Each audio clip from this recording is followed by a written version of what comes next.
الحمدللہ ہم کسی بھی جماعت کو جو اپنے لوگ ہیں جیسے دعوت اسلامی ہو یا سنی دعوت اسلام، اختلاف ہے بہت ساری چیزوں میں، میں نے الحمدللہ کوئی قیامت تک نہیں ثابت کر سکتا کہ میں نے کسی کو کافر کہا ہو۔ الحمدللہ میں اس قدر اپنے آپ کو محتاط رکھتا ہوں۔ حضور تاج الشریعہ کیا فرماتے ہیں جانتے ہیں کہ ہم ان تنظیموں کو بعض اختلافات کی بنیاد پر مسلک اعلیٰ حضرت کا مبلغ اور نمائندہ نہیں مانتے۔ نمائندہ ہونا الگ چیز ہے اور کسی کو کافر کہنا الگ چیز ہے، دونوں میں فرق ہوتا ہے۔ ظاہر سی بات ہے کہ ہم آپ کو نمائندہ اپنا نہیں مانتے ہیں، یہ ایک الگ بات ہوئی، لیکن آپ کو مسلمان ہی نہیں مانتے ہیں، یہ ایک الگ بات ہوئی۔ لیکن ابھی اسی اسٹیج پر یہ ساری باتیں کہہ کر کے اور ہم کو مورد الزام ٹھہرایا گیا کہ فلاں کو کافر کہا، فلاں کو کافر کہا، فتنہ۔ اللہ ہم سب کی ایسے فتنوں سے حفاظت فرمائے۔ میرے بھائیوں، آپ لوگ مسلمان سنی صحیح عقیدہ سب لوگ اعلیٰ حضرت حضور صدر مجاہد ملت رحمۃ اللہ علیہ کے ماننے والے ہیں۔ میں نے ابھی چند ہفتہ پہلے جب یہاں آ کے تقریر کی تھی رسول پور میں، تو میں نے یہ واقعہ بیان کیا تھا کہ میں پہلی مرتبہ جب مجاہد ملت کے آستانے پر حاضری دینے کے لیے آیا، پہلی مرتبہ، تو میں نے دیکھا کہ وہاں خادم چادر پیش کر رہے تھے، تو چادر پیش کر رہے تھے اور نعرے تکبیر اور نعرے رسالت کے ساتھ وہ مسلک اعلیٰ حضرت کا نعرہ لگا رہے تھے۔ یہ خود میں نے دیکھا وہاں پر اپنی آنکھوں سے۔ تو اب اس دیار میں اگر اس طریقے کے حالات پیدا ہو جائیں تو یہ بہت ہی افسوسناک بات ہے، اور آپ لوگ معمولی باتوں پہ لڑیں گے الگ بات ہے۔ قومیہ کا جہاں تک معاملہ وہ قابل اعتراض تھے اور ہیں، جب تک کہ ان عبارتوں کی وضاحت نہیں ہو جاتی ہے۔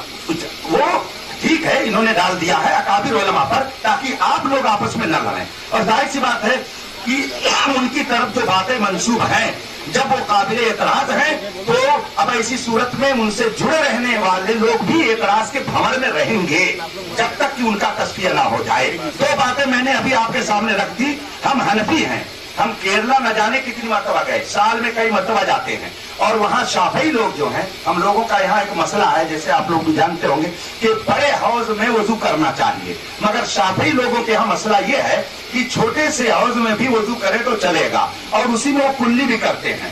ہمارے حنفی اعتبار سے وہاں وضو صحیح نہیں ہے۔ اب ہم ایسے شافعی کے پیچھے نماز نہیں پڑھیں گے۔ اور ابو میاں کہتے ہیں کہ جو ایسا نہ کرے یعنی نماز نہ پڑھے وہ گویا چھپا ہوا منافق ہے۔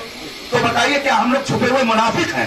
علامہ شامی نے یہ بات لکھی ہے، علامہ بدر الدین عینی نے یہ سب باتیں لکھی ہیں کہ شافعی کے پیچھے حنفی کب نماز پڑھے گا، اس کی شرطیں ہیں۔